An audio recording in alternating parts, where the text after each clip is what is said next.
Indian classes top one में आपका स्वागत है। आइए बात करते हैं बायोलॉजी के पहले सीरीज में हम लोग देख चुके थे। वीडियो के पहले पार्ट में जैव प्रक्रम के बारे में बायोलॉजी का ये क्लास 10th का जो है ये नियंत्रण एवं समन्वयन ये दूसरा चैप्टर है। तो चलिए उसका ऑब्जेक्टिव हम लोग जितने भी एग्जाम में इम्पोर्टेंट बन रहे थे सारे ऑब्जेक्टिव को जो देखते हैं सीधे यहीं आपके एग्जाम में आने की संभावना 100% है। तो चलिए हम लोग देखते हैं। तो आज का नियंत्रण एवं समन्वयन सा पहला क्वेश्चन है, ध्यान देंगे कि मानव शरीर की सबसे लंबी कोशिका कौन सी होती है। तो आपका जवाब होगा मानव शरीर की सबसे लंबी कोशिका ये होती है न्यूरॉन। अगला क्वेश्चन है, शरीर के संतुलन बनाए रखने में कौन मदद करता है। तो ये करता है, आपका जवाब होगा कौन, सेरिबेलम करता है। कौन, सेरिबेलम। अगला क्वेश्चन है, मानव शरीर में सबसे लंबी कोशिका कौन सी है। तो तंत्रिका कोशिका है। कौन सी है, तंत्रिका कोशिका। अगला क्वेश्चन है, हार्मोन स्रावित होता है। तो हार्मोन कहाँ से स्रावित होता है। तो अंतःग्रंथियों से, अंतःस्रावी ग्रंथियों से स्रावित होता है। अगला क्वेश्चन है, किसे रासायनिक दूत कहा जाता है। तो ये कहा जाता है हार्मोन को रासायनिक दूत कहा जाता है। हार्मोन को रासायनिक दूत कहा जाता है। अगला क्वेश्चन, निम्न में से किसे बर्थ हार्मोन कहा जाता है। तो ये कहा जाता है ऑक्सीटोसिन को। किसको, ऑक्सीटोसिन को। अगला क्वेश्चन है, तंत्रिका तंत्र की रचनात्मक एवं कार्यात्मक इकाई को कहते हैं। तो ये कहते हैं न्यूरॉन को कहते हैं। किसको, न्यूरॉन को कहते हैं। अगला क्वेश्चन है, इनमें कौन बुद्धि और चतुराई का केंद्र है। तो बुद्धि और चतुराई का केंद्र जो है सेरिब्रम है। कौन है, सेरिब्रम है। तो चलिए 9 नंबर क्वेश्चन की ओर चलते हैं। तो ध्यान देंगे 9 नंबर क्वेश्चन में एंड्रोजन एक है, क्या है। तो एंड्रोजन जो है एक है, क्या है। तो ये एक नरलिंग हार्मोन है। क्या है, नरलिंग हार्मोन है। अगला क्वेश्चन है, थायराइड ग्रंथि द्वारा कौन सा हार्मोन स्रावित होता है। तो थायराइड ग्रंथि द्वारा थायरॉक्सिन हार्मोन का होता है, स्रावित होता है। अगला क्वेश्चन है, हमारे शरीर में विभिन्न जैविक कार्यों का नियंत्रण होता है, किसके द्वारा होता है। तो ये होता है तंत्रिका तंत्र द्वारा, रसायनों के द्वारा और उपयुक्त दोनों के द्वारा। यानी ऑप्शन क्या होगा, सी हो जाएगा। कौन हो जाएगा, ऑप्शन सी। अगला क्वेश्चन है, ध्यान देंगे, एब्सिसिक एसिड किस तरह का रसायन है। तो आपका जवाब होगा बुद्धि रोधक रसायन है, बुद्धि रोधक तरह का है। इसमें कौन फल पकाने में प्रयुक्त होता है। तो आपका जवाब होगा एथिलीन जो है फल पकाने में प्रयोग किया जाता है। अगला क्वेश्चन है, मस्तिष्क का कौन सा भाग हृदय स्पंदन तथा श्वसन गति को दर को नियंत्रित करता है। तो आपका जवाब होगा मेडुला। कौन, मेडुला। अगला क्वेश्चन है, बीज रहित पौधों के उत्पादन में सहायक होता है। तो बीज रहित पौधों के उत्पादन में ऑक्सीजन और जिबरेलिन दोनों सहायता करता है। अगला क्वेश्चन है, निम्न में कौन पुरुष हार्मोन है। तो निम्न में टेस्टोस्टेरोन जो है ये पुरुष हार्मोन है। अगला क्वेश्चन है, टेस्टोस्टेरोन स्रावित होता है। तो आपका जवाब होगा टेस्टोस्टेरोन जो है वृषण से स्रावित होता है। अगला क्वेश्चन है, एस्ट्रोजन स्रावित होता है। तो आपका जवाब होगा एस्ट्रोजन स्रावित होता है, ये अंडाशय से स्रावित होता है। अगला क्वेश्चन है, अग्नाशय द्वारा निम्न में कौन सा हार्मोन स्रावित होता है। तो अग्नाशय द्वारा जो है ये स्रावित होता है इंसुलिन, ग्लूकागॉन, ये दोनों। यानी इसका जवाब होगा ऑप्शन सी, ए और बी दोनों। अगला क्वेश्चन है, पत्तियों को मुरझाना किस पादप हार्मोन के कारण संभव होता है। तो ये होता है एब्सिसिक अम्ल के कारण संभव होता है। किसके कारण संभव होता है, एब्सिसिक अम्ल के कारण। अगला क्वेश्चन है, स्रावित होने वाले हार्मोन का समय और मात्रा किस क्रिया द्वारा नियंत्रित होता है। तो ये होता है श्रावण द्वारा। किसके द्वारा, श्रावण द्वारा नियंत्रित होता है। अगला क्वेश्चन है, कौन सा पादप नियंत्रक फल बेचने वाले द्वारा उपयोग किया जाता है। तो ये किया जाता है एथाइलिन। अगला क्वेश्चन है, वह संरचना जो उद्दीपन की पहचान कराती है कहलाती है। तो ये होगा कौन, प्रभावक। क्या होगा, प्रभावक होगा। अगला क्वेश्चन है, ध्यान देंगे, अगले क्वेश्चन की ओर चलें तो इसमें ध्यान देंगे। अगले क्वेश्चन में निम्न में से कौन सी ग्रंथि दो प्रकार की होती है? कौन सी ग्रंथि दो प्रकार की होती है? तो अग्नाशय ग्रंथि जो है दो प्रकार की होती है। अगला क्वेश्चन है कौन सी अंतःस्रावी ग्रंथि वृक्क के दोनों ओर उपस्थित होती है? तो ये एड्रिनल ग्रंथि वृक्क के दोनों ओर क्या होती है? उपस्थित होती है। अगला क्वेश्चन है जीवों में ध्वनि ग्रहण करने के लिए संवेदी अंग है। जीवों में ध्वनि ग्रहण करने के लिए श्रवणग्राही संवेदी अंग है। अगला क्वेश्चन है तंत्रिका कोशिकाएं कितने प्रकार की होती है? तो तंत्रिका कोशिकाएं जो होती है कई प्रकार की होती है? 3 प्रकार की होती है। अगला क्वेश्चन है प्रतिवर्ती चाप कहाँ होते हैं, कहाँ बनते हैं? तो ये मेरु रज्जु में बनते हैं। कहाँ बनते हैं? मेरु रज्जु में बनते हैं। अगला क्वेश्चन है मानव मस्तिष्क का औसत भार कितना होता है? तो मानव मस्तिष्क का औसत भार जो होता है ये 1.4 किग्रा होता है। अगला क्वेश्चन मनुष्य का मस्तिष्क को कितने भागों में बांटा जा सकता है? तो ये बांटा जा सकता है 3 भागों में। मनुष्य का मस्तिष्क को कितने भाग में बांटा जा सकता है? 3 भागों में। शरीर की प्रधान नियंत्रण ग्रंथि किसे कहा जाता है? शरीर की प्रधान नियंत्रण ग्रंथि पीयूष ग्रंथि को कहा जाता है। अगला क्वेश्चन अंतःस्रावी ग्रंथियां होती है। तो अंतःस्रावी ग्रंथियां जो होती है नलिका विहीन होती है। क्या होती है? नलिका विहीन होती है। अगला क्वेश्चन लैंगरहैंस दूपिकाएं पाई जाती है। तो लैंगरहैंस दूपिकाएं जो है अग्नाशय में पाई जाती है। कहाँ पाई जाती है? अग्नाशय में। अगला क्वेश्चन है थायराइड ग्रंथि की अल्पक्रियता के कारण कौन सा रोग उत्पन्न होता है? तो ये होता है ये ऑटू वामनवता, ऑटू अल्प प्रक्रियाता या मिक्स डीमिया ये सभी रोग उत्पन्न होते हैं थायराइड ग्रंथि की अल्पक्रियता के कारण। अगला क्वेश्चन है 35 भोजन का पाचन किस प्रकार की अभिक्रिया है?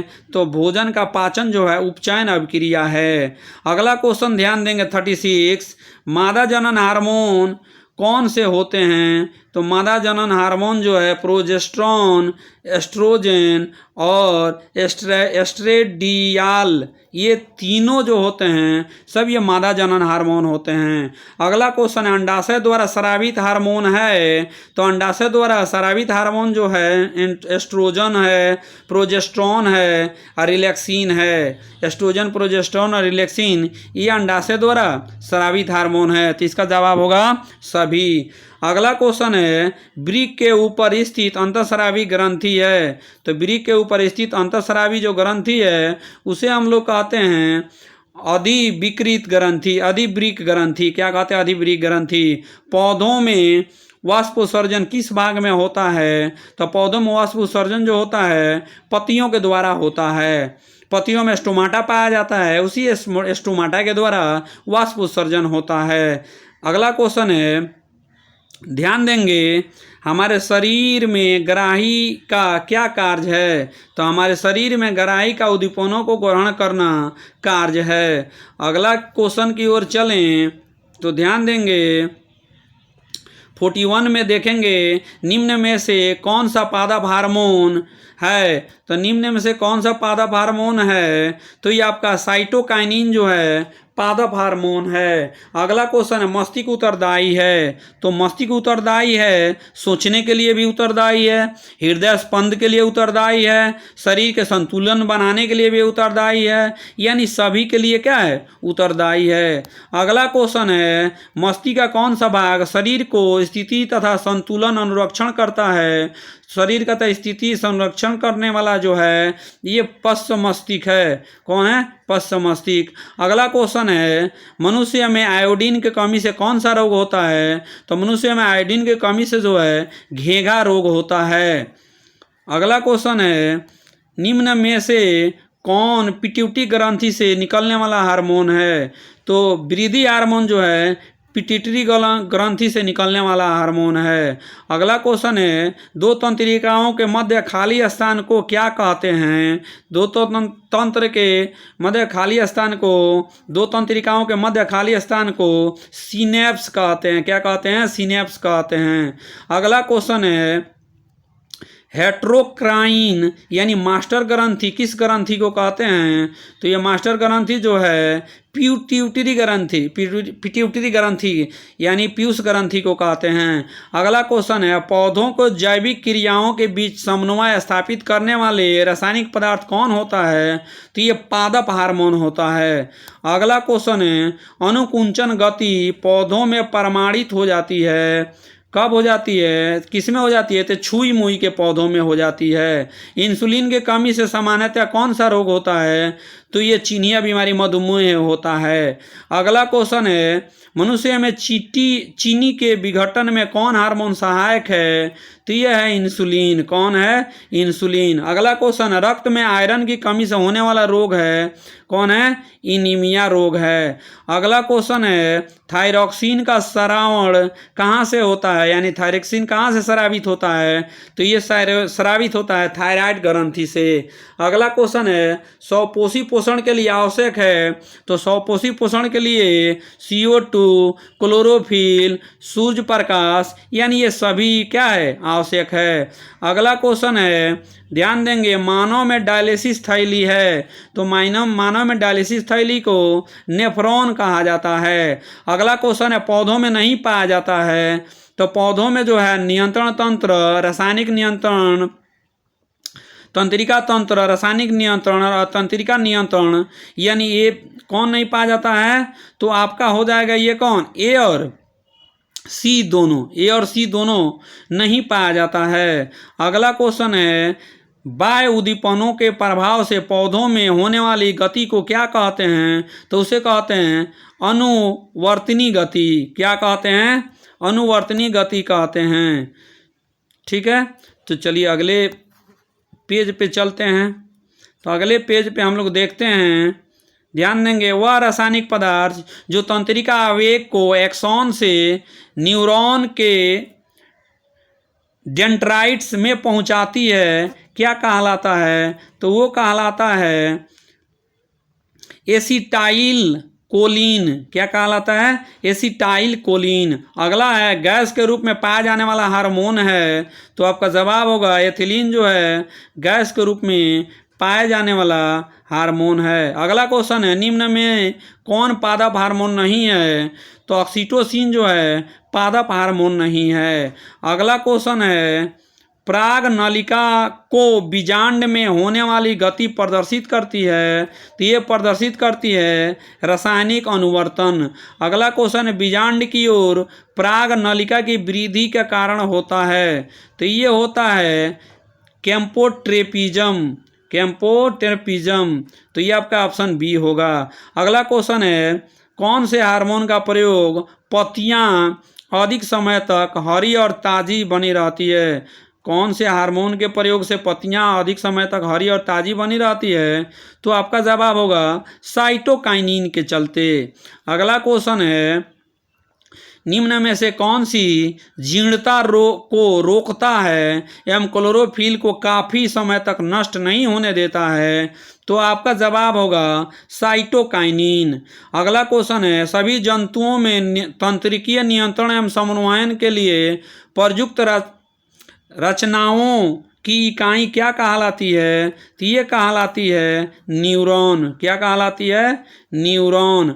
अगला क्वेश्चन है निम्न में कौन तंत्रिका आवेग का चालन साइटोकाइनिन की ओर करता है? तो ये करता है डेंड्राइट। कौन करता है? डेंड्राइट। अगला क्वेश्चन है सेरिब्रम तथा डाइनेसेफ्लॉन भाग है, तो ये किसका भाग है? तो ये अग्रमस्तिष्क का भाग है। अगला क्वेश्चन है इनमें कौन अंतःस्रावी ग्रंथि नहीं है? तो ब्रूनर ग्रंथि अंतःस्रावी ग्रंथि नहीं है। अगला क्वेश्चन है मस्तिष्क उत्तरदायी है, तो मस्तिष्क उत्तरदायी है आपका सोचने की ये क्वेश्चन, हृदय स्पंदन के ये क्वेश्चन पीछे देखें, इसका ऑप्शन होगा, जवाब होगा डी सभी। अगला क्वेश्चन है बहुकोशिकीय जीवों में निम्न में से किस प्रकार का समन्वयन पाया जाता है? तो ये पाया जाता है आपका रासायनिक समन्वयन, तंत्रिका समन्वयन। तो इसमें आपका जवाब होगा ए बी दोनों पाया जाता है। वृक्क के ऊपर स्थित अंतःस्रावी ग्रंथि जो है कौन है? ती अधिवृक्क है। कौन है? अधिवृक्क ग्रंथि है। अगला क्वेश्चन है, इसका जवाब अधिवृक्क। अगला क्वेश्चन है, पौधों की वृद्धि को नियंत्रित करने वाले हार्मोन जंतुओं द्वारा स्रावित हार्मोन से भिन्न होते हैं क्योंकि उत्पन्न होते हैं। तो उत्पन्न होते हैं क्या चीज़? प्रोटीन से उत्पन्न होते हैं, इसीलिए भिन्न होते हैं। तो क्या जवाब होगा? प्रोटीन। अगले क्वेश्चन की ओर चलेंगे तो ध्यान देंगे, अधिकतर पादप नियंत्रक उत्पन्न होते हैं। तो ये उत्पन्न होते हैं कहाँ पे? तो ए और बी दोनों, यानी ए और बी दोनों बढ़ते तने के अग्रभाग पर, बढ़ती जड़ के अग्रभाग पर, यानी आपका जवाब होगा डी। कौन होगा? डी। अगला क्वेश्चन है, बीज रहित फलों के बनने को कहते हैं, बीज रहित फलों को बनने को अनिषेक फल कहते हैं। क्या कहते हैं? अनिषेक फल। ऑक्सीन है, ऑक्सीन जो है हार्मोन है। क्या है? हार्मोन है ऑक्सीन। कॉर्पस लुटियम से स्रावित हार्मोन है। तो कॉर्पस लुटियम से स्रावित हार्मोन जो है प्रोजेस्टेरोन है। क्या है? प्रोजेस्टेरोन है। अगला क्वेश्चन है, कौन अंतःस्रावी और बाह्यस्रावी ग्रंथि जैसा कार्य नहीं करता है? तो आपका जवाब होगा, कौन नहीं करता है? पीयूष ग्रंथि नहीं करता है। निम्न में कौन सा अंग संवेदी ग्राही नहीं होता है? तो ये है आपका दिमाग। कौन है? दिमाग। अगला क्वेश्चन है, पादपों में पाए जाने वाले वृद्धि हार्मोन निम्न में से कौन सा है? तो आपका जवाब होगा जिब्रेलिन। कौन सा है? जिब्रेलिन। अगला क्वेश्चन है, पौधों के उत्सर्जी पदार्थ निम्न में से कौन है? तो पौधे के उत्सर्जी पदार्थ जो है निम्न में से आपका क्या है? रेनिन है, गोंद है, टेनिन है, यानी ऑप्शन डी होगा सभी। ऑप्शन डी होगा सभी। तो चलिए अगले चैप्टर पे, अगले पेज पे चलते हैं। नहीं, ये आपका क्वेश्चन का हो गया। यहीं पे इस चैप्टर का 80 क्वेश्चन आपका कंप्लीट हुआ। अगर प्यारे बच्चों वीडियो अच्छा लगे तो चैनल को सब्सक्राइब जरूर कर लें, ताकि इस तरह के वीडियो जब भी अपलोड हो तो आपको इसकी सूचना जरूर मिल जाए। Thank you for watching this video. जय हिंद, जय भारत।